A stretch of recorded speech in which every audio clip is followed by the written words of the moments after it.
Okay. Hello and good afternoon, all. Very warm welcome to all of you from my side and from the side of futurEU team. And also to our judges, our semi-finalist teams, and of course to the wider audience attending this event from the CIVICA's YouTube channel. So today I will be your moderator for this first futurEU competition and second semi-final.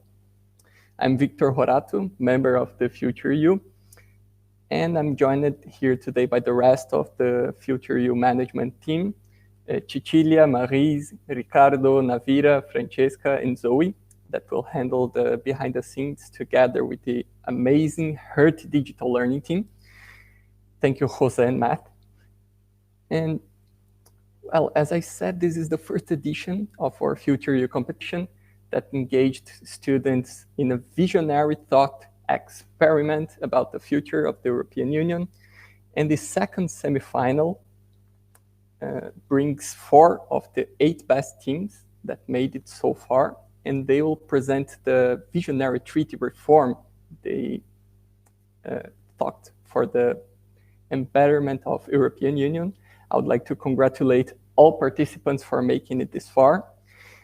And now it's my pleasure to introduce our fantastic panel of judges for this second semifinal. And may I ask the judges to put their cameras on so that you can all see them. We are honored to be joined here today by Dr. Christian Vogelsberger. I hope I pronounced it perfectly. Chair of this panel of judges and research coordinator of the Jacques Delors Center in Berlin. Thank you, Christian. And our other 2 judges are Dr. Heidi Breuer, project lead at the Jacques Delors Center, and Dr. Marta Migliorati, research fellow at the Jacques Delors Center. Thank you both. And now the fun, let's put it like that, truly begins. We will have the pleasure to listen to the first semi-finalist team of the futurEU competition, team 9034. So I would like to invite Jonas, Zachariah, Yul Maria, and Emma to take the stage and present their proposal for the future of the EU. Jonas, you probably have presenter rights now, and I'm noticing that you are all together. So if you are all set, you have your 10 minutes to... Okay. We cannot click yet. We can't forward the presentation. Sorry, isn't your presentation the one who's on the screen right now? Yeah, it is the correct one, but we cannot change the slides. Okay. Just a second then. So are you with presenter permission now? Perfect. So if you're all set, your 10 minutes start now. Good evening, we're team 9034 and we're excited to be here tonight to present to you our proposal, Going Digital, Increasing the EU's Competencies for Digital Taxation. Before all else, I'd like to introduce the rest of my team. I'm here with Julia and Jonas, and we're human rights and humanitarian action students at Sciences Po Paris, and Zach is a master's student in transnational governments at the European University Institute. Unfortunately, was unable to travel to be with us tonight. So here you can see a brief outline of our presentation. It starts with an introduction for the context and the importance of the topic that we're proposing, and then the proposal itself, including talking about its advantages and the feasibility. So we'll dive right in. Why do we believe that increasing EU competencies in this area is absolutely paramount at this juncture? Why is it a joint EU approach which will be the most efficient and proactive way to address this deficiency? In an increasingly digitized world that was precipitated by the pandemic in the past year, it's notable that tax legislation has not yet been capitalized on. Our proposal suggests acting as a common block to close current tax loopholes and create a new income stream for the EU, which will in turn be converted and invested into EU projects, all while setting a new standard for digital corporations. An effective EU-wide approach, we believe, will allow all countries to be held to the same standard, for all to have the potential to host these companies. As a bloc, we hold the cards and we can play them in implementing an innovative blanket tax on the digital space. So now moving on to some current proposals and kind of setting the scene. The OECD proposal is probably the most comprehensive and the best known digital taxation initiative to date. It's composed of two pillars. The first one is about the allocation of taxing rights to market and user jurisdictions, and the second one is on setting a global minimum taxation. The OECD anticipates that there will be an increase in global tax revenues if this proposal is implemented. But significant work remains in hammering out the details of this proposal, or even just getting some of the countries on board. So approaching a similar idea from an EU perspective removes some of the main international skeptics of this proposal while keeping us within a large fiscal bloc which won't be overlooked. The other alternative is harmonizing legislation, which would be based on Articles 113 or 115 of the Treaty on the Functioning of the European Union, which allow for the Council to act unanimously within the special legislative procedure to pass directives for the harmonization of legislation, for instance, directly affecting the establishment of functioning of the internal market. Of course, as we've already seen, there are some problems with unanimity, and previous attempts to introduce a digital services tax faltered in 2019 following opposition from Ireland, Finland, Sweden, and other countries. Now, another alternative is that we use a passerelle clause in Article 48. 7 of the Treaty on the European Union to change the decision-making procedure to one involving qualified majority voting, or QMV. But this does not increase the EU's competence beyond harmonizing legislation, which leaves the implementation, enforcement, and revenues collection of the harmonized tax legislation to the member states, which of course forgoes the benefits of centralized regulation, enforcement, and revenue collection. Now, moving on to our proposal, which would then give the EU a shared competence to tax large companies on revenue incurred in the EU if they do make a significant business in the single market. So first, notably, it's the taxation of the union of large companies or firms, meaning that we will not overburden small or medium-sized enterprises. Secondly, it's a change to the ordinary legislative procedure, so that both the Council and the European Parliament have to agree, and the Council votes by qualified majority voting and not by unanimity. And finally, the third big aspect is, of course, that it can go, that the incurred revenue can become part of the union budget, which could, for instance, support research projects. There are, however, a few criteria. So it needs these companies need to have sustained and significant involvement in the internal market, which is based on the OECD proposal Emma already mentioned, and which would assess the involvement in the union economy as measured by sales or other indirect revenue and not physical presence. It's also linked to a number of conditions surrounding the purpose of such legislation, meaning it would have would require negative effects on the single market, unfair global competition, or a potential negative impact on the union or member states' budgets, meaning that we limit the EU's newfound powers to truly transnational issues surrounding taxation that cannot be solved on the member states level. And explicitly mention here even companies with a significant digital presence, because digital companies, as Emma outlined, are probably the main addressee of this proposal, but we want to keep this provision deliberately broad so that it remains future-proof. So our proposal is now clear, but let me explain why this is the best way to tackle the issue and also point out the advantages of our proposal. The treaty change we propose will centralize the lawmaking together with the revenue collection and put both into the hand of the Union, which will not only benefit all the member states, but also make the EU in itself stronger and, not less important, also more cohesive. As part of this, it will reduce potential tax evasion, thanks to the possibility to implement a robust, centralized response on the Union level. The implementation of this treaty change will also turn the issue into ordinary legislation procedure and abandon the need for unanimous decision, which is very important, as Jonas already pointed out.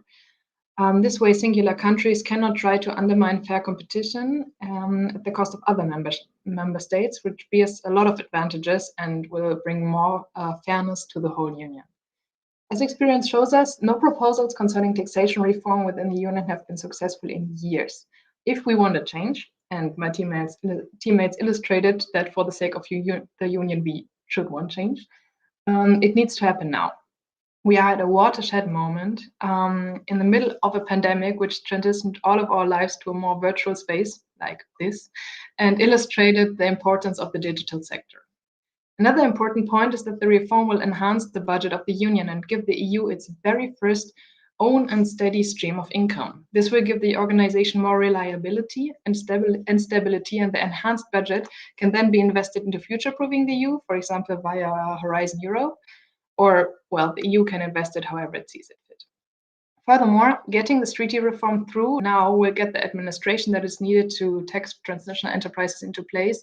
And if the OECD proposal gets realized one day, then we will have the system in place already, which is only beneficial.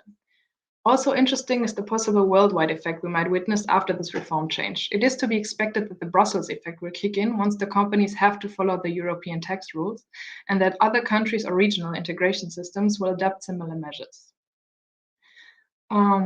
Also, it might kickstart the OECD proposal again, but if it does, the EU will not be dependent on that, and especially the US, and gets to set its own terms.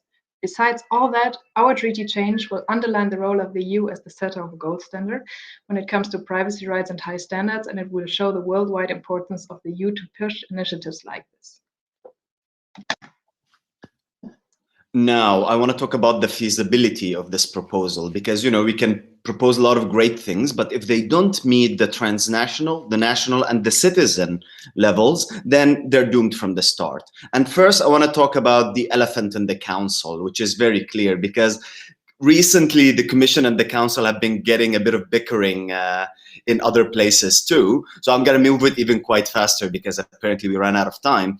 What I want to say is that in the Council, this is an issue of framing. It has to be framed in incentives with the nation states. So for large states like Germany and France, it has to be as EU, European integration. For smaller states, it has to be like cohesion funds. So you need to kind of write the victory speech for these heads of states themselves. The second thing on the member state, this is not a sovereignty issue, because this is not trying to take the cake from the member state. This is about enlarging the cake for everyone, because honestly, member states alone cannot tax transnationally, as France has seen before, and they got sanctions by the US and so on. And finally, I want to say, even on the citizens level, this is for a response to Brexit and as a better recovery after COVID, as what Yula said before. Now, I want to wrap up and just say, how does this fit within the larger scheme of things with the EU as an institution in itself? And honestly, the EU is a multilateral institution. And if it's able to do the GDPR and be a leader in technological regulations all over the world, this is only going to move it further. And, you know, we've already done it once. I think this is the right time. We have the window of opportunity. We have the will. We have the way. Let's just do it. Thank you very much.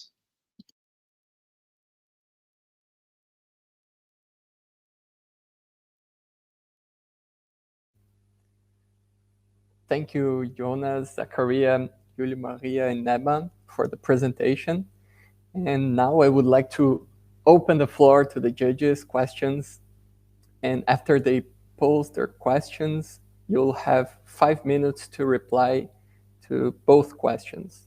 So keep that in mind. So who's going to ask the question? Is it going to be me? Okay, cool. Well, thank you very much. That was a very, very interesting presentation. And I think, you know, equipping the EU with the right of taxation is something that has been in discussion, I think, for ages, really. And the subject usually tends to change. So 10 years ago, it was all about the financial transaction tax. Now it's about digital tax. So I think we have a couple of questions regarding the context and also the feasibility of your proposal. So the first one is, you already alluded to the OECD initiative, which seemingly at least has gained traction in recent weeks again with the incoming Biden presidency, which has really given support to the OECD's initiative. Doesn't this take the wind out of an EU-specific proposal's sails? And are these two initiatives somehow in competition with one another? And the second one, you already addressed this elephant in the room, but if you look at the, the development of the level of competence that the EU has in taxation, it hasn't changed since the Treaty of Rome, and that is now more than 60 years ago. How would you try and get around unanimity in the Council to get rid of unanimity in taxation?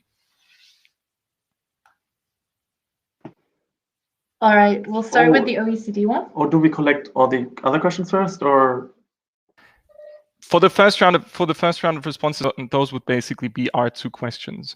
Okay. I want to hear from the little judge. To address your first question on the OECD proposal first, yes, you're of course correct, pointing out that Janet Yellen has recently given a speech where she basically backed one of the pillars of the OECD proposal for the minimum tax.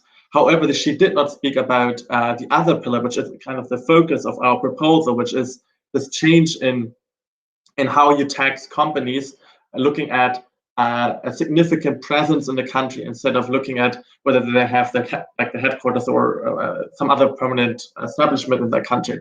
And she also did not directly address the OECD. However, of course, should that then translate into momentum for the OECD proposal, that would be great. We, however, think that even if the OECD proposal gets moving, our proposal will still perfectly work because it will essentially provide the competence on the EU level to then implement that proposal and give us all the benefits of centralized regulation, enforcement, and revenue collection. It will be essentially easier to administer such a proposal when we do it on the EU level than if we 27 member states all do it on their own. And will also give essentially what Jule explained, a push to this proposal because of the Brussels effect, so that even if there is some faltering again, or if the second pillar will not see the same support as the minimum tax, then we can use kind of the EU's regulatory power in order to again push for this proposal. So we see the two proposals to work in harmony instead of in conflict, basically building on the work of the OECD in the first place, and then again pushing for transnational taxation on the OECD level with our proposal. Yeah, and I want to touch on the council point. So now I'm in Brussels, and we're having a lot of talks about multilateralism and so on. And I think the best way to get around the unanimity clause is to get unanimity. And this is the way that we were trying to actually come through it. We're trying to show these member states who already tried to tax digitally that you're unable to do it alone. You need to go with the weight of the EU in itself, and it needs, you need to write their victory speech for them, for these heads of states, because there are elections every couple of years and so on. And if you're able to enlarge the pie for everyone, if you're able to frame it correctly with, you're saying that the EU competencies haven't changed in so long. I agree with you by definition, but first of all, we have the euro now. I don't think that was in the Treaty of Rome. And second of all, with the pandemic response that we have at the moment, we have the collective borrowing. So we are moving, towards monetary and fiscal policy of, a collective one. The question is, we have a union of crises. Whenever we have a crisis, we advance. And I think that this is the right moment for the EU to actually take over this crisis and set the international norm in a multilateral system. Thank you.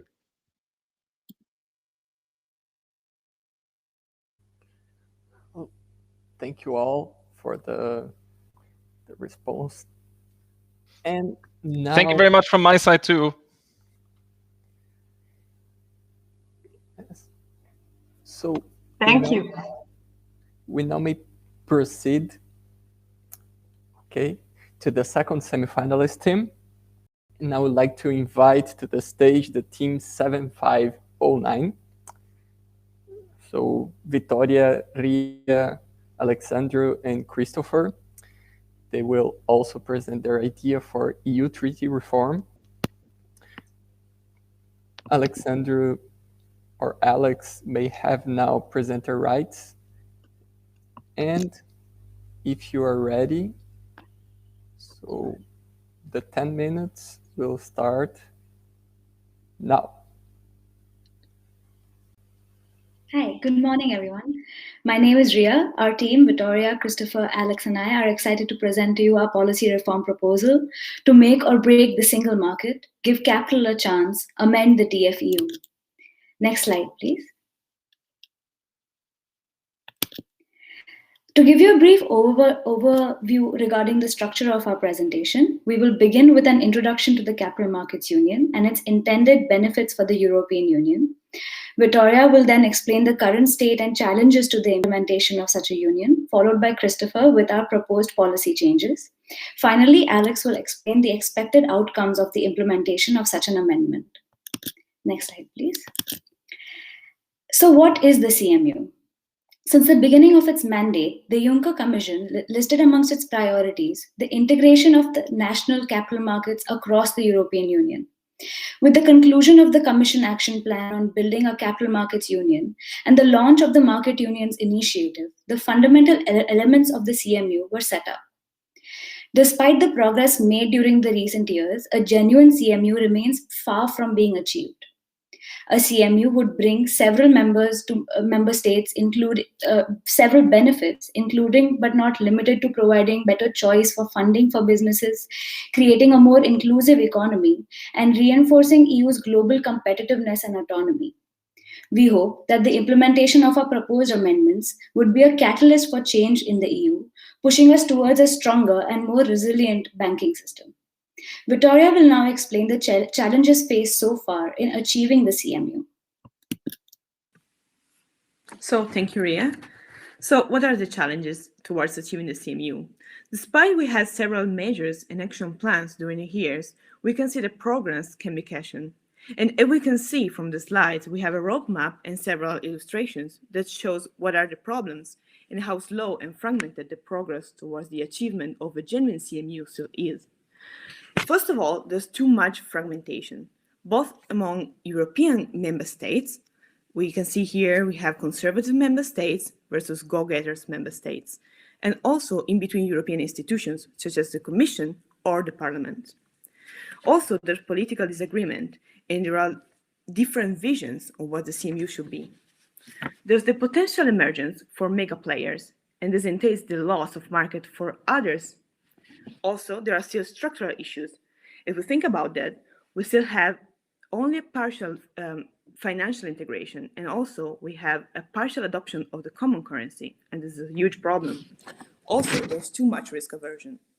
So what we can conclude here is that the EU still remains a loan-based economy, and also there's a lack of alternative means of financing.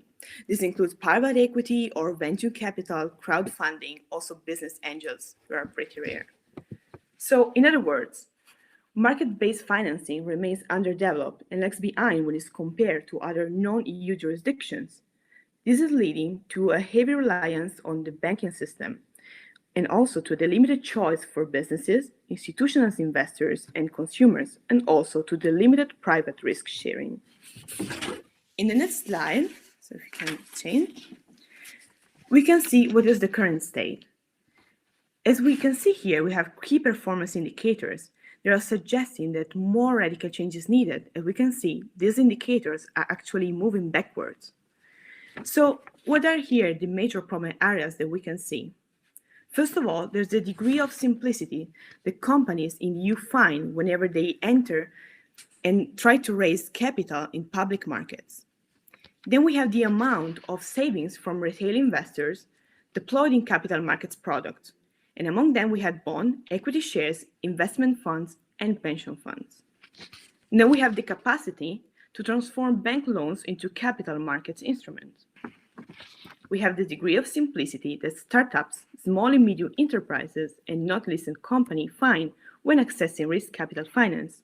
And we know that generally, depending on the size of the firm, it's more or less easy to access finance. For example, larger firms are most likely to access finance than smaller ones. Also, we have finally the level of capital markets integration within Europe, and we can see here intra-Europe integration, and also with the rest of the world. So what are our proposals? And Chris is going to touch on it, and you can see what is our solution. Yeah, thank you very much. So in light of the challenges and the backward moving progress, we see that change is needed. And our first policy recommendation consists of a treaty change to the Treaty of the Functioning of the European Union that would allow for a more converged expertise. We propose to strengthen the Economic and Financial Committee with the agencies of the European System of Financial Supervision. So a truly integrated capital markets in the European Union requires a more integrated and convergent supervision than what is currently the case. And we see that further harmonized legislation requires a wide variety of in-depth expertise. Today, this is currently occurring at the evidence-based level. EBA, ESMA, or EIOPA are often consulted or provide basis for the Commission impact assessments, but it often occurs in silos, and many internal as well as external stakeholders have called for a clearer and strengthened supervisory convergence. Our proposed change of primary legislation would merge their competences in order to provide a forum for cross-sectional knowledge, and we believe that this sends a clear signal of further integration and is a foundation for CMU progress. Next slide.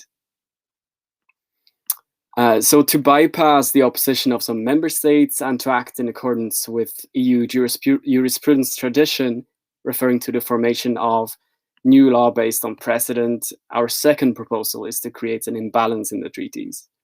The imbalance will cascade into further integration of the CMU, while at the same time pushing the member states to regulate the spillover effects. So the intended effect of this imbalance would be triggered by an amendment of the TFEU, again, Article now 65, which will allow private investments to taxation by other member states if the investment is placed within the European Economic Areas, EEA. So we predict that some countries would bring higher return on investments while being riskier. Ultimately, this will trigger a pan-continental conundrum, which will push member states either towards bilateral investments arrangements or act as a true single market and establish common norms to rebalance the situation. The benefits of this rebalancing act would spill over across the EEA, resulting in significant incentives for the Council to act on this.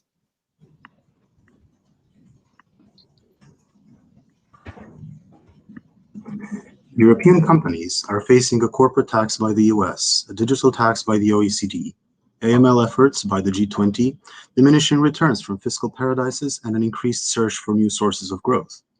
Institutional investors are the ones that are called to contribute to the next generation EU and the EU Green Deal. With the increasingly constrained environment, they will be looking for better investment opportunities, and we should offer these within the EU. The money the EU is tabling for the next generation and Green Deal amount to about 1.75 trillion euro. Comparatively, BlackRock, the biggest global investor, has assets under management worth 7.3 trillion. But looking at unleashing Europe's true power, on the private investing side, we're looking, for example, at 10 trillion euro just in the insurance deposits. And insurance, pensions, and mutual guarantees make up only 40% of the assets allocation in Europe, with another 30% in currency and deposits. In other words, unleashing the European private investor, considerably stronger than any other in the world, can mobilize multiples of the capital proposed by the EU for the post-COVID recovery and the Green Deal. Currently, Europeans' money is stored in deposits at negative rates and pension funds which promise returns in 20 years' time. We should be competing with our strengths. Leveling the playing field should not be available only for corporations, but also for the private investor. And fully unleashing EU's investment power would also tremendously boost Europe's sovereignty and geopolitical clout, as we would also have the capacity to invest in our partners' green transitions and to support the values we believe and share with them.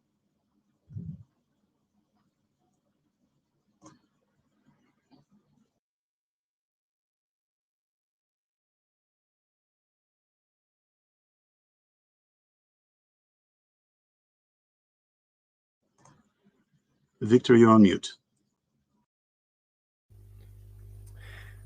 Thank you to the team, Victoria, Ria, Alexandra, and Christopher. And now I would like to open the floor to the judges again. You will then have 5 minutes to address the questions.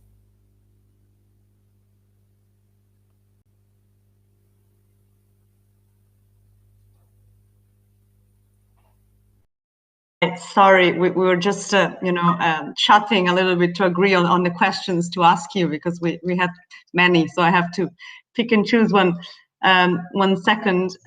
So first of all, we were interested in this cascade effect that you argue should happen.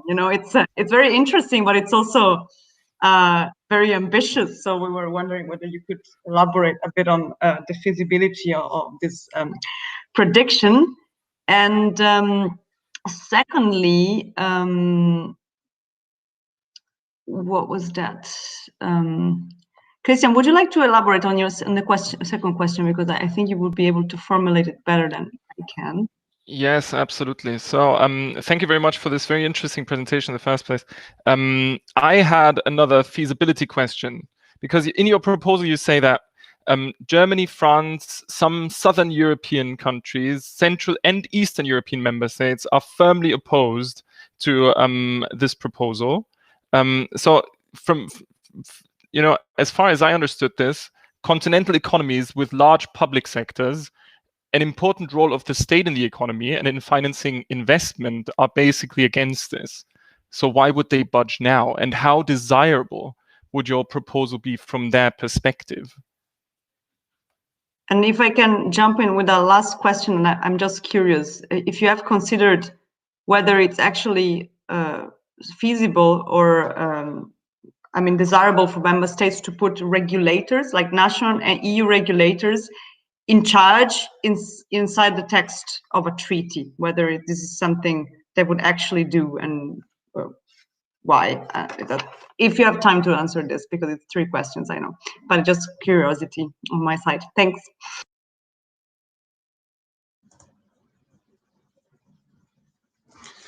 So I'll start with how many countries are opposing this. Previously, the conversation was about sovereignty and protectionist measures, effectively, because there was only one way to safeguard the deposits of the people and the pension schemes. However, demographically speaking, Europe cannot support its pension schemes. Within the next 5 to 10 years, about 1/3 of Europeans will go into the pension system. So with current negative rates at regular deposits and with the most conservative pensions investments in the world taken as an aggregate, they cannot continue like that.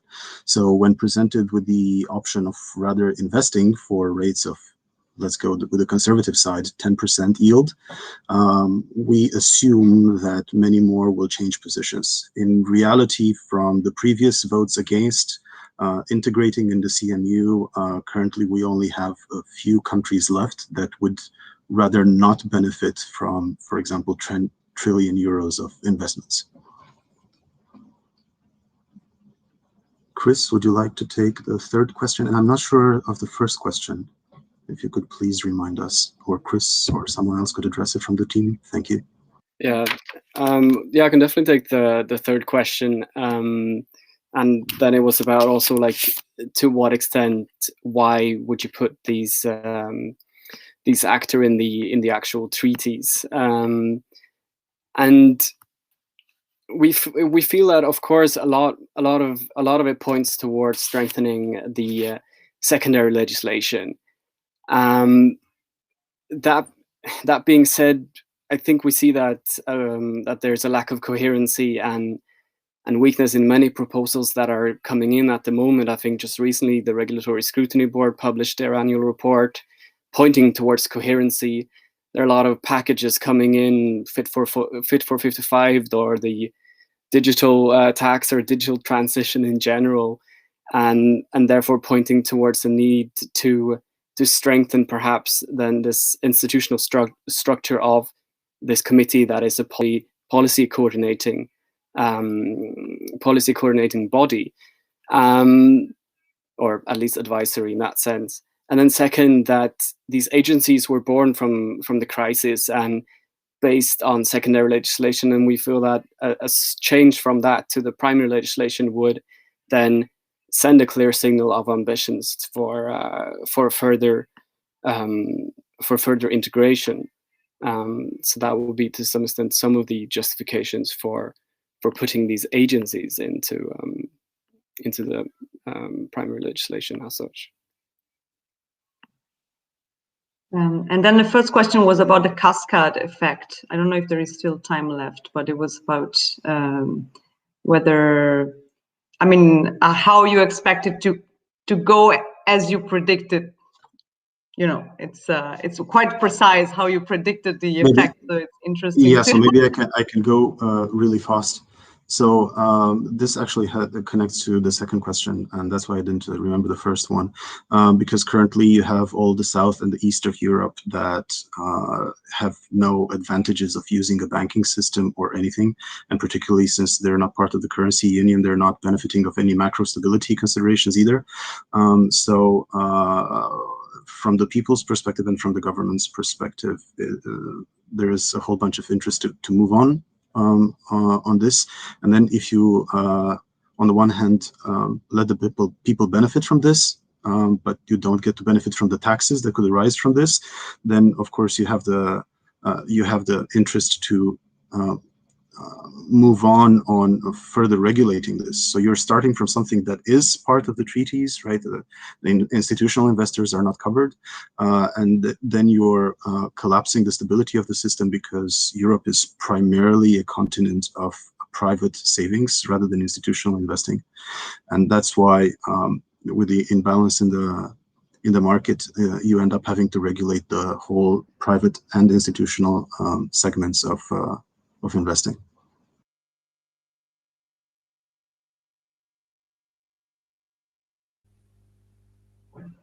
Thank you. So also from my side, thank you very much. That was very interesting. Thank you for the teams and also to the judges. We're being very time-wise here. And so I have now the pleasure to invite our third semifinalist team, Team 5631, composed by Katharina, Mare, Jakub, and Muiren. So you may share with us your idea for the future of European Union now. And Jakub, you should have presenter rights. If you're all set, your 10 minutes may start now. Okay, good afternoon, everyone, and welcome to our presentation entitled Fixing the Council Presidency. We're Team 5631, and we propose to abolish the rotating presidency of the Council of the European Union. Our presentation will proceed as follows. First, Jakub will scope out the problem, then Katharina will explain how we propose to solve it. Next, I will discuss the possible effects of our proposed changes, and lastly, Mark will take a step back and look at the bigger picture. Our presentation will focus on two of the EU's main institutions, the Council of the European Union and the European Commission. The European Commission, made up of 27 commissioners, known as the College, is responsible for the political leadership of the EU. Commissioners represent the interests of the Union as a whole, rather than those of individual member states. The Council of the European Union, on the other hand, meets in 10 different configurations. All meetings, except for that of the Foreign Affairs Council, are chaired by the Minister of the country holding the rotating presidency. The presidency of the Council rotates every 6 months between the EU's 27 member states. During their mandate, the presidency chairs meetings at every level in the Council and is responsible for driving forward the work of the Council, ensuring continuity of the EU's agenda, and encouraging cooperation between all member states. Fundamentally, the presidency must act as an honest broker and mediator. In line with changes introduced under the Lisbon Treaty, countries holding the presidency must work together in groups of 3, known as trios. Together, they set the long-term goals and agenda of the presidencies. The current trio is made up of Germany, Portugal, and Slovenia. So how does this work in practice? Not all too well. But don't take my word for it. Let's look at what two prominent European politicians think about the rotating presidency. Already in 2003, is better? Sorry. Apologies for the technical issues. So already in 2003, Guy Verhofstadt, then Belgian Prime Minister, during the Constitutional Convention, mentioned that the rotating presidency is a relic of the past, is no longer fit for the purpose. And more recently, Jean-Claude Juncker criticized the one member state, one commissioner principle as inefficient. And so these quotes actually illustrate and lead us to our definition of the major shortcomings of the EU. On the one hand, we have problem of effectiveness. As Maren said, the Council is instrumental in EU policymaking. However, its leadership changes every 6 months. And this makes maintaining its long-term strategic trajectory extremely difficult. After all, on average, it takes 3 different member state presidencies to push one legislative proposal on average. On top of that, each government pushes forward its own national interests during their tenure. And the effectiveness of their leadership of the Council and then the work of the European Union also hinges on the quality of the member state's bureaucracy, the budget that the member state is able and willing to allocate to the presidency, and most importantly, on domestic political situation. So as in 2009, during the Czech presidency, it can actually happen that a government collapses midway through its tenure at the helm of the Council presidency. And so we see this as a major shortcoming. And despite the improvements in policy coherence brought about by the trio system that Maren just talked about, we believe there is much more space for improvement still. But much more can be also done to improve the effectiveness of the Commission. As this leads to us to our second problem, the problem of accountability. Mr. Juncker already mentioned that there are simply too many commissioners to keep them all busy all day. And that is how we actually end up with overlapping portfolios. So you have a commissioner for the economy that works for the people sitting next to the commissioner for the economy. And this leaves stakeholders baffled. Who is actually responsible for what? There is simply no clarity of responsibility. And this absurdity undermines the credibility of the EU, but also its legitimacy. And we believe that we have found an elegant way to overcome both of these problems at once. And Katarina will now explain to you how we want to do this. To confer the Council with a more streamlined and stable leadership, we propose to replace the current system of the rotating presidency that produces around 90 chairs in the Council in one legislative period with a permanent presidency. It will consist of 9 permanent Council chairs, the so-called perm chairs. Moreover, we enact a measure already enshrined in the Lisbon Treaty, but that has been blocked by member states so far. We will be able to reduce the size of the Commission to 17 commissioners and 1 Commission president. We are therefore able to solve 2 issues at once by proposing a solution that is acceptable for the member states. It would be possible to use the 9 empty chairs in the Council to sell the reduction of commissioners to the member states and compensate for the loss of a commissioner. So you might ask yourself how the appointment procedure for the Commission and the perm chairs will look. The appointment of the Commission will remain unchanged. And for the appointment of the perm chairs, we envision the following 2-step procedure. The first step will be the assignment of roles and configurations for the perm chairs. The question of who gets what will be part of the grand bargain after the European elections. The newly elected European Council President will lead the talks about the allocation of configurations among the perm chairs. And once the roles and configurations are assigned, the head of states will approve them by a qualified majority in a European Council meeting, which is similar to the approval of the Commission President and European Council President. The perm chairs will be elected for a period of 5 years. And no member state shall appoint a perm chair in 2 consecutive terms. In other words, if Germany, for example, would provide the perm chair of the ECOFIN Council, it could not do that 2 times in a row. And to ensure a regular exchange among the EU institutions, the perm chair of the General Affairs Council will fulfill the role as of primus inter pares and act as a liaison officer for the presidents of the other 3 institutions. And Miriam will illustrate the concrete effects of our reform in a bit. Unlike other proposals previously put forth, we believe our proposal will successfully address issues including inefficient policymaking, policy discontinuity, poor interinstitutional relations, weak accountability, the much debated legitimacy of the EU, all the while safeguarding institutional expertise. By lengthening the Council Presidency's mandate to match that of the Commission and the European Parliament, we will address the fundamental issue of policy discontinuity. By ensuring other EU institutions don't have to deal with a different Council presidency every 6 months, our proposal will strengthen interinstitutional relations and improve the accountability of the institution. By maintaining political guidance, this proposal will increase the effectiveness of EU policymaking. Importantly, we believe all of these factors will increase the overall legitimacy of the EU. As mentioned earlier by Jakob, the EU often finds itself faced with domestic political problems. By fixing the Council presidency and removing it from the ever-changing domestic arena of member states, our proposal will protect the EU's policymaking process from unnecessary interruptions. Last but not least, this proposal will also protect the EU from needless policy leakage. As it stands, a great deal of knowledge and policy expertise can be lost with each rotating presidency. By fixing the presidency, we can ensure the Council maintains, strengthens, and protects its hard-earned know-how and expertise. Next, Mark will zoom out and take a look at the bigger picture. How will our reform change the EU? Our proposal only turns a small screw in the EU's institutional architecture and will not change it overnight. The preference of member states will neither suddenly converge, nor will the big problems of our time be solved. But this is not what constitution making is about. We see our task in creating the right environment for the European House to become more resilient and weather through all kinds of storms. By adding greater continuity, we pave the way for a more efficient and robust policy-making process.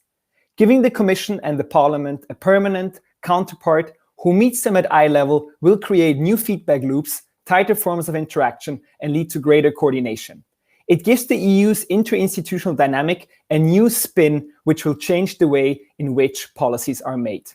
On a meta level, our proposal reconciles the principles of supranationalism and intergovernmentalism. We strengthen the supranational level by transforming the Commission into a body that is fit for purpose, visible, recognizable, and thus accountable. At the same time, we acknowledge the importance of the EU's intergovernmental element and aim at improving it. We don't strengthen the cloud of the member states, but contain their arbitrary power. De facto, we move away from the legacy principle that every member state has to be represented everywhere. This is a crucial step. What is important is that we are inspired by and carry on the work which started in Maastricht and was continued in Nice and Lisbon. The historic debate around the reduction of the number of commissioners, as well as the consolidation of the Council, have dragged on for years without notable achievements. With our proposal, we offer an innovative and feasible way forward. It will also support the efforts of previous reforms by fostering coordination among the different institutions. In that sense, replacing the rotating presidency with perm chairs fits neatly into the institutional fabric and strengthens current decision-making processes instead of disrupting them. We don't rebuild the union, but fix it where necessary. Thank you for your attention. We look forward to your questions.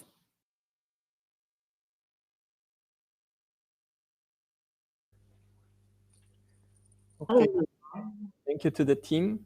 And now I would like to open the floor to the judges' questions, and then as the other teams will have 5 minutes.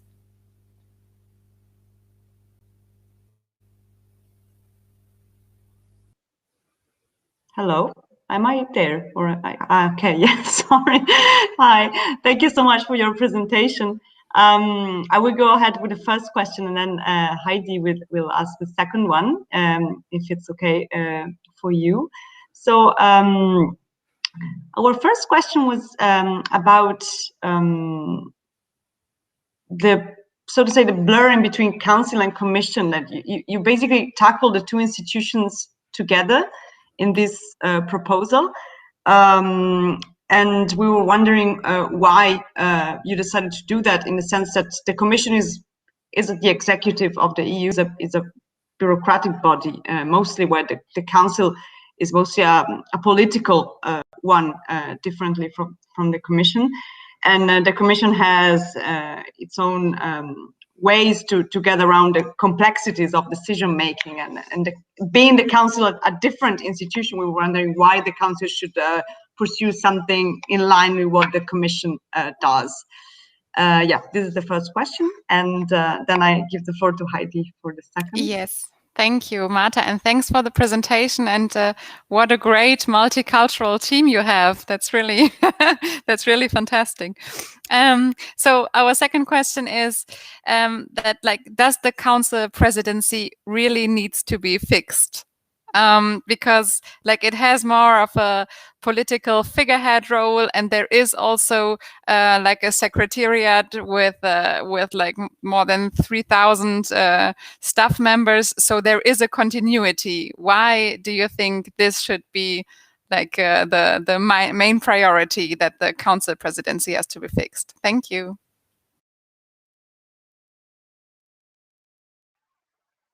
Thank you for the questions. I will start with the first one. Why council and the commission at once?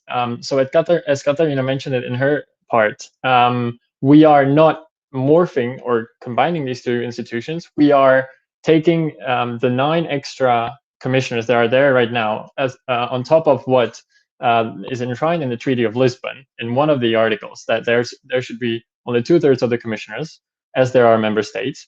But we want to take the additive clause that this can be changed by unanimity in the European Council. So we want to go back to the institutional continuity as presented by Mark, and want to actually do good on this promise, on this commitment to have only 2/3 of the commissioners, as there is the number of member states, and to be able to sell it to the member states. We don't want to scrap them all together, but we see a policy space or a space in the institutional fabric whereby 9 of the 10 council configurations are currently not chaired by permanent presidency, but still by the rotating presidency. And we see that this is a very fitting space for where we can put these 9 positions, because and in that sense, we will also build on the positive experience that we had with the HRVP, with the creation of the HRVP, which in our view increased the policy continuity and effectiveness of foreign policy, at least marginally, but still there was a positive development. And to point out, we are not creating we're not combining these 2 institutions, but there's only this trade-off. So the appointment procedure will be separate. The European Parliament, as we foresee it, one of the solutions could be that it will be the European Council who will be nominating the 9 frame chairs, and the commissioners will still be appointed through the same procedure as Katarina mentioned. So this is the reason for taking the 9 empty seats when we go back to the 2/3 of the commissioners and making them permanent chairs. Yeah, and with regards to the second question, if the council presidency really needs to be fixed, yeah, well, we believe it really needs to be fixed, because it's not simply a political, like a political figurehead or anything, but it actually really has a very present function in the council's institutions, since the rotating presidency not only chairs the council configurations, but also the council working parties. And we imagine the chair of we imagine that a permanent chair would really act better as an honest broker in negotiations, would really increase the continuity, and could also really, if there's a window of opportunity within the negotiations and the deliberations of the council, also in the council working parties, the permanent chair could really use this window of opportunity, while, for example, rotating presidency might be actually busy with handing over the documents to the next council presidency, or would rush through it. Well, it would have been better to take more time to really deliberate and discuss the different the topics on the table. And just to quickly follow up on that, I think the German council presidency has been a good example of pushing through, for example, the China EU investment deal. And we all know that it actually was not the right time to do that, but it was the German presidency flagship project. And we believe that if you kind of get rid of this domestic pressure nexus with the council presidency, we just give more room of maneuver for those policies. Thank you. Okay. Thank you all for your answers. And thanks a lot. Yes, we may now proceed to the 4th and last semifinalist team for the session. I invite Naira, Dylan, Joseph, and Moaz to the stage to present their idea for EU treaty reform. Dylan, you have now presenter rights. And if you're all set, if you're ready. your Sure, yes. Let's start, guys. This is Eurocratos, Brussels of the People. We are Team 7745. This is Naira, Moa, Dylan, and myself, Jose Maria. We are here to, whoa, this is not us.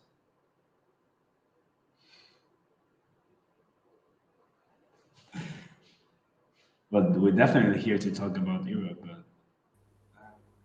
So yes, I guess I thought you already started, but we may. It's fine. It's fine. Yes, no problem. Your 10 minutes may start to count from now. That's very nice. Thank you very much. So yes, this is Naira, Moa, Dylan, and myself, all students of transnational governance at the European University Institute, and we are here to present our little policy brief reform that we have divided into 4 parts, as you will see in this presentation. The first one belonging to me. So what I'm going to try to do on this very first part of the presentation, Dylan, give me is give you a bit of the logic behind our idea. And this logic comes from looking back at the last 10 years of the European Union history and somehow devising these 2 storylines that parallel each other but also correlate to one another. The first one on the left is, of course, a story that we all know, and that it's basically the mainstream one. And of course, it starts back in the day in 2007 with the finance crisis, and then followed with the Eurozone crisis, the rule of law, which has never ended, the refugee issue as well, Brexit, and now COVID-19, of course, the mother of all of the crises. So if we are somehow to take this idea of the European Union somehow building on the management of its own crises, we have come to realize that the political forces that have been able to capitalize on the momentum of those crises have pushed very much against the logic of the other storyline that we're here to present, which is the democratization story. That to us, it's very much the story of the European Union reflecting on its own original sin and trying to create more agency for its citizens. And of course, this story as well starts back in the day, but we want to take 2012, the point of birth of the European Citizens Initiative, thanks to the Lisbon Treaty, as the perfect example of these instances of democratizations that we've been witnessing on the past 10 years, like the Spitzenkandidaten or the Conference of the Future of Europe that is just now unveiling in front of us, as instances of democratization that somehow failed to deliver very much proper institutions and pretty much proper institutional logic. So taking stock of these experiments that we've been witnessing, we come to tell you about the next chapter that we propose for this democratization story that my colleagues will present.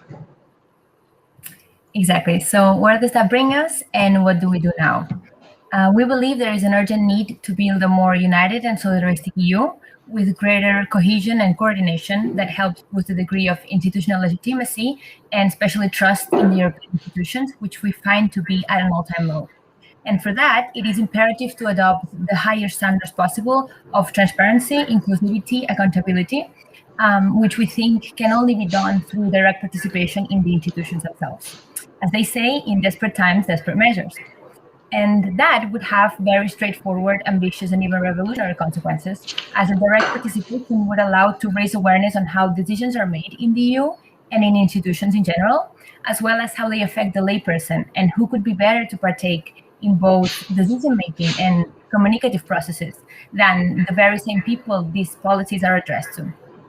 And we believe there is a widespread perception of a confusing maze of institutions, of party politics, nationalistic priorities, and even obscure lobbying pressures, and that overall decisions are made in circles that are far removed from the reality of the average European citizen.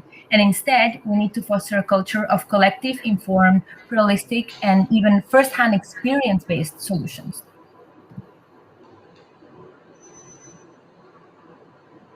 No.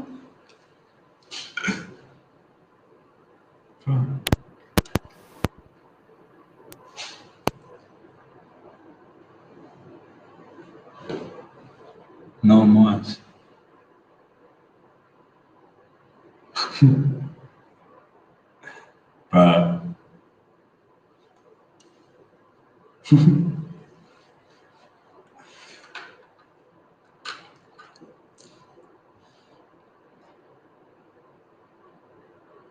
Anyways, guys, I think we should continue without Morris. Or do we? Can you hear me? Yes, fantastic. Okay. So what do we propose? We propose basically the choosing of 3 citizens from each member state of the European Union to form the European Senate. That would be through sortition, which would take place twice, once in December and the other in June. Sorry, I will be fast for the time that I've lost. Each batch of 3 citizens will serve for a period of 1 year, with 2 batches coming in every year, one in January and the other in July. This will help a lot and greatly in the transformation of the transfer of power, as senators will be able to share experiences formally and informally, which would also help us in training them as they are assuming their duties. And training will take place 1 week every month, and for the period of 2 weeks of an intensive boot camp before they assume their duties. This will help also greatly in the citizen engagement, as politics will be brought to the most distant from the European project, as the Senator Presidency will continue, yet with an amendment version of the role of the Presidency of the Council of Ministers of the European Capital of Culture, which would go through the European Union. And as we have learned from COVID, meetings will be carried online, which will also help in decreasing the carbon footprint of the senators.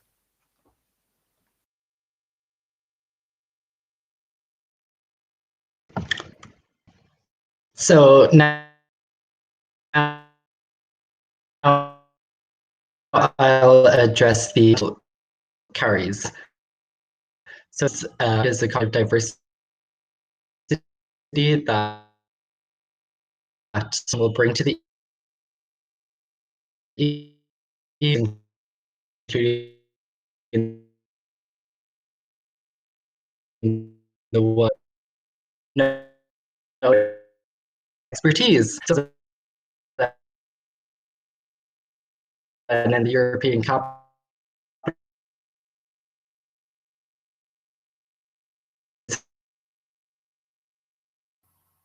Dylan, we cannot hear you.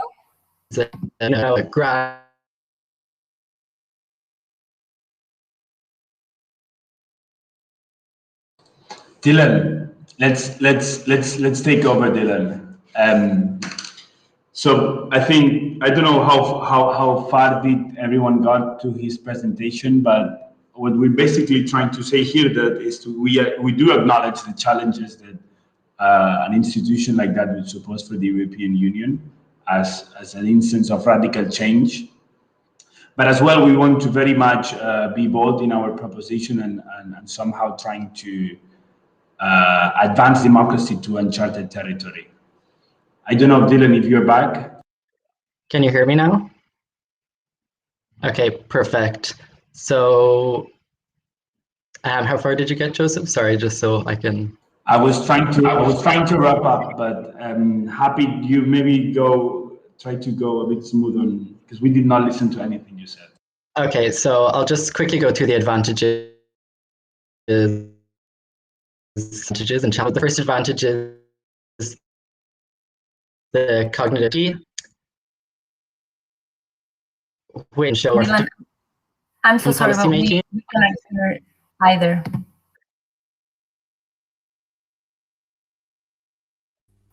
So given the time issues, I'd suggest that when the other members take over, perhaps. Giuseppe, you want to continue the advantages and another one can do the challenges, yeah? Okay, definitely, yes. So basically, as whatever Dylan was trying to say, we do very much focus on the potential of ending this backdoor lobbying and clientelism practices that are so much widespread in Brussels, and as well putting at the center the cognitive diversity that bringing citizens throughout the whole spectrum of the continent, putting them together and sitting them down for 1 year would entail. Of course, as believers of citizens engagement, we do think that this is not only an issue of public legitimacy, but at the same time that it conveys a lot of new insights to politics that somehow we're missing at the Brussels level. Yeah, and maybe to go. Okay, yeah, we can just wrap up.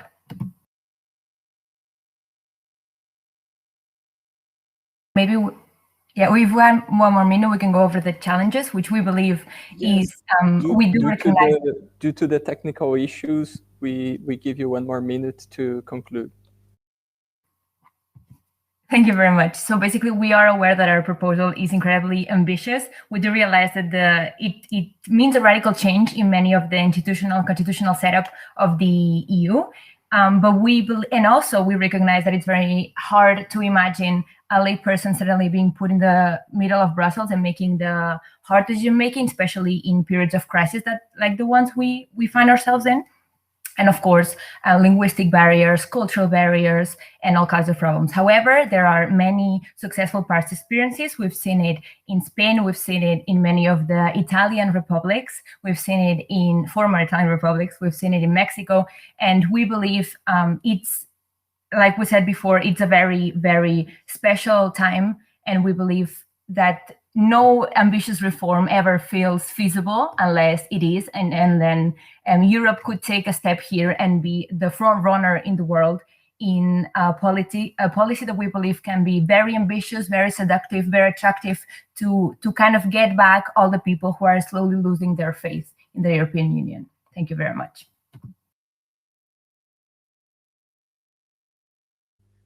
Well, thank you to the team. And although we had some issues, it was possible to communicate the proposal. So I would like to open the floor to the judges' questions. And then after them, you'll have the 5 minutes to reply. First of all, thank you very much for this really interesting presentation and for this very, very exciting proposal, I must say. I mean, when I first read it, I thought, this is really, really cool because I think it's fair to say that this is probably the most utopian of all proposals that was submitted. So I was really glad that you also presented this in the semi-final. I unfortunately have a couple of very pragmatic questions, obviously, which are very difficult to respond to when one comes from a very utopian position, quite obviously. But let's try. So the first one is on the function of such a citizen senate. What really struck me when I read your proposal was that you wanted to substitute the council with the senate. I thought from the beginning onwards, I mean, I really bought this, this proposition, this notion of drawing citizens by lot. I found that really, really interesting. But I thought, the Senate would replace the parliament, not the council. So the question, because the parliament obviously is the body that represents the equality of citizens in the dual legislature of the European Union. The council, on the other hand, is the body that represents the equality of states. So drawing citizens by lot, for me at least, would be a more sensible option for the first of these two institutions. So why is the council so dysfunctional it has to be replaced by a senate? That's the first question. The second one is, actually federal unions or federal states have developed other forms of state representation. And I ask myself whether drawing by lot really has that many advantages over them. So currently, the Council of the European Union is comprised of representatives of member state governments. In the US, the Senate is comprised of directly elected representatives. So that would have also been another option, basically. What is the advantage of random allocation, of randomly picking citizens over infusing the council with a political representative logic, such as, for instance, in the United States?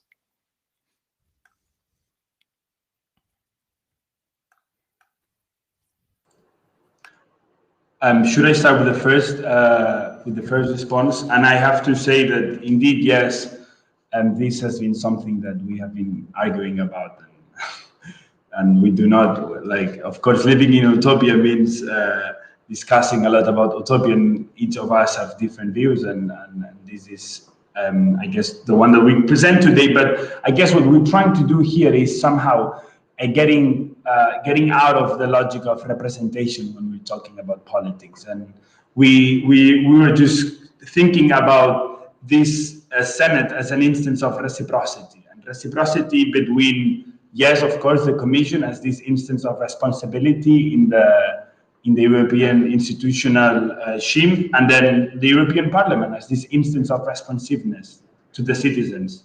So it's just not like it's just not replacing the council in the sense of like expecting the Senate to do the same functions of the council, but just to somehow being able to not represent the citizens, but like to create this reciprocity between the Commission and the European Council and the European Parliament. And this, of course, entails very much like giving them power to propose, but also as well to veto legislation.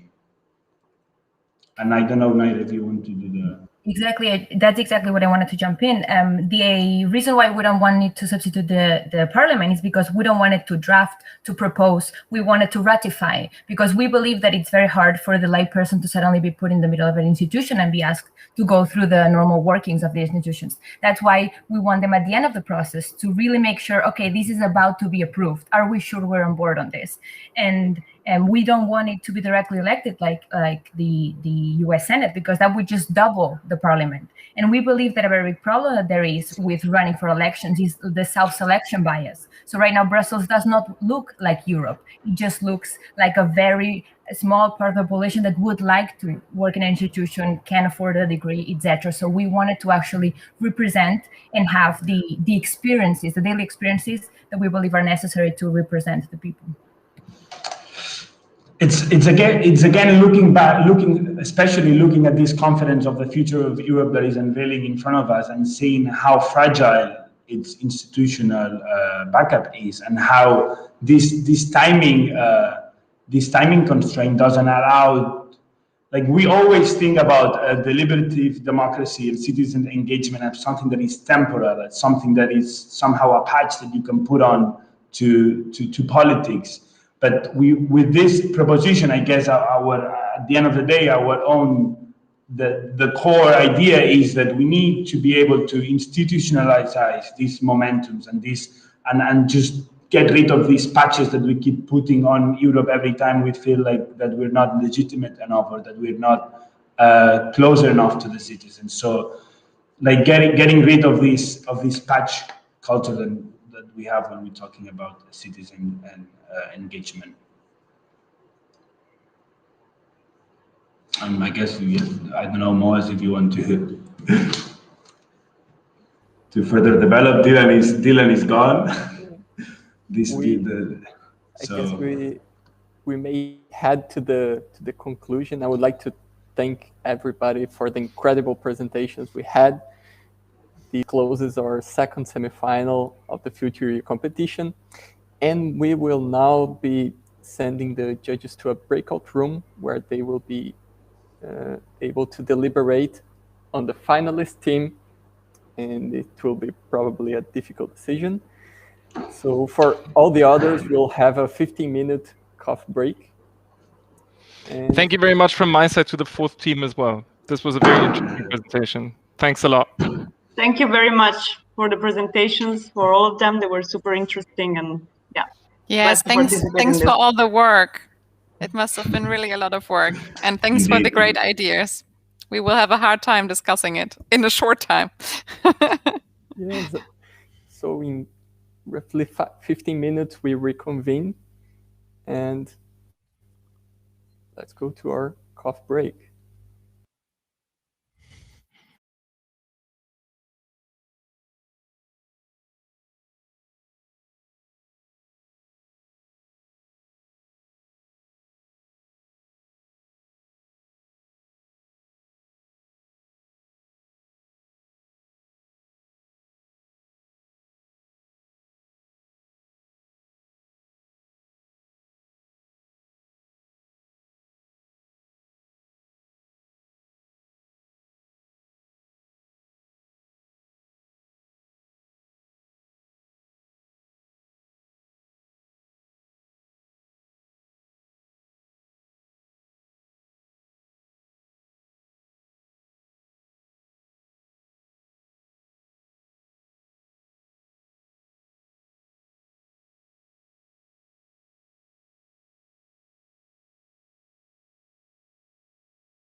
So welcome back to everybody. The judges are also back. And now the most awaited moment for our semi-finalist teams. But before we come to the announcement, I would like to ask everybody to turn on the cameras so we can take a screenshot. And then we proceed to the announcement.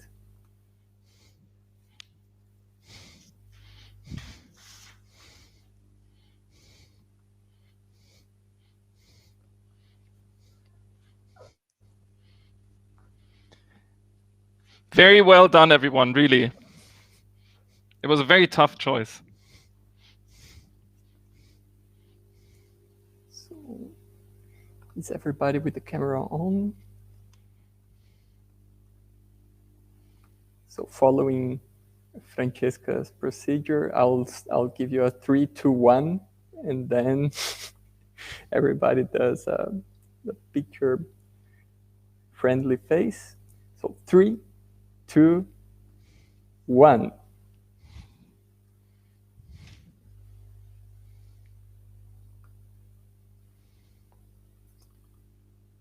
Okay. Thank you all. So I invite the judges to come to the stage. The floor now is all yours to announce the finalist of the second semifinal of the futurEU competition.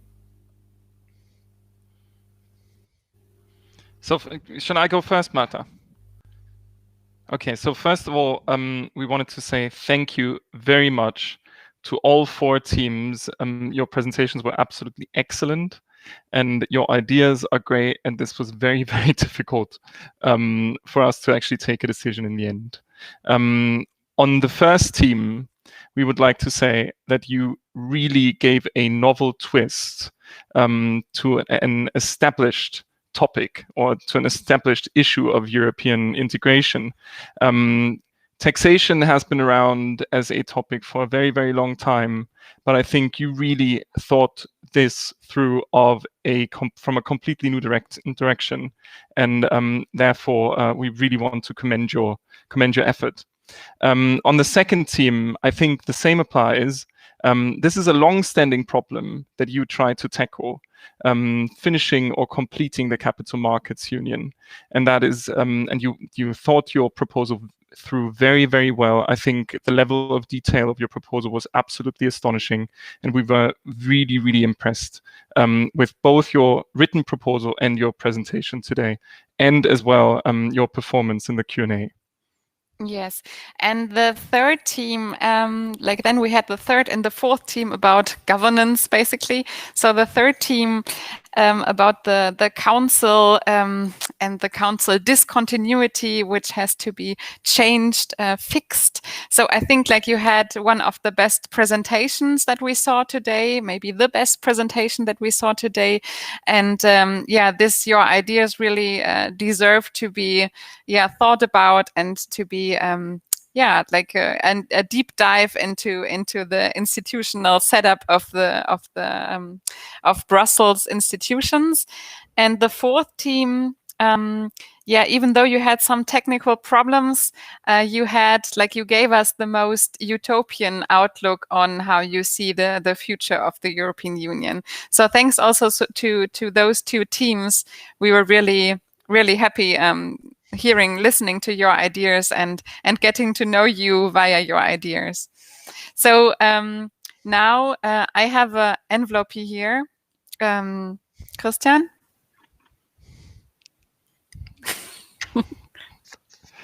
Thank you very much, Heidi. Yeah, welcome. Drum roll. Marta, it's your turn. Oh, thank you. Let me see. Okay, that's it.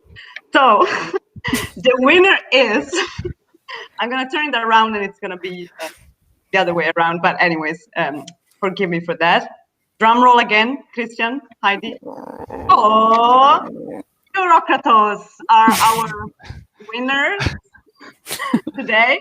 As both Christian and Heidi underlined, that was a very tough decision because all 4 proposals were super interesting, super good, and the presentations were really nice, and you performed really well in the Q&A. We decided after lengthy, well, not so lengthy because we didn't have a lot of time, but after complicated discussion, to go for the fourth team, because you really demonstrated to be able to think out of the box. So of course, there are so many ways one can think of, reforming the European Union, and yours is a very utopian idea. At the same time, you really tackle a very important issue, which is like this fear of the bureaucracy, right? And you try to disentangle this issue by proposing a completely different idea. So we decided to give merit to this kind of brave choice.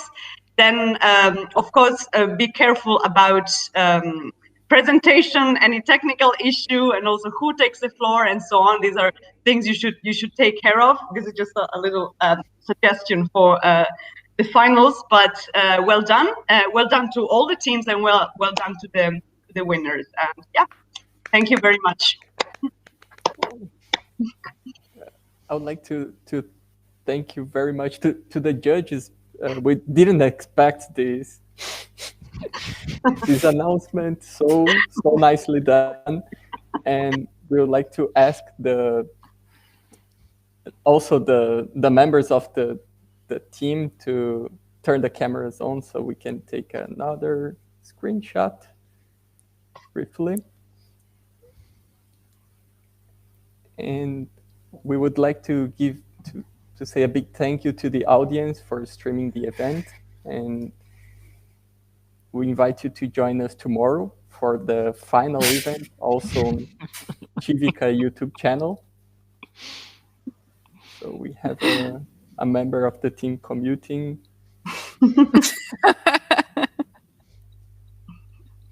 Nice weather. Yeah, he's at the Badia. Well, lucky he. Oh, I'll be there too.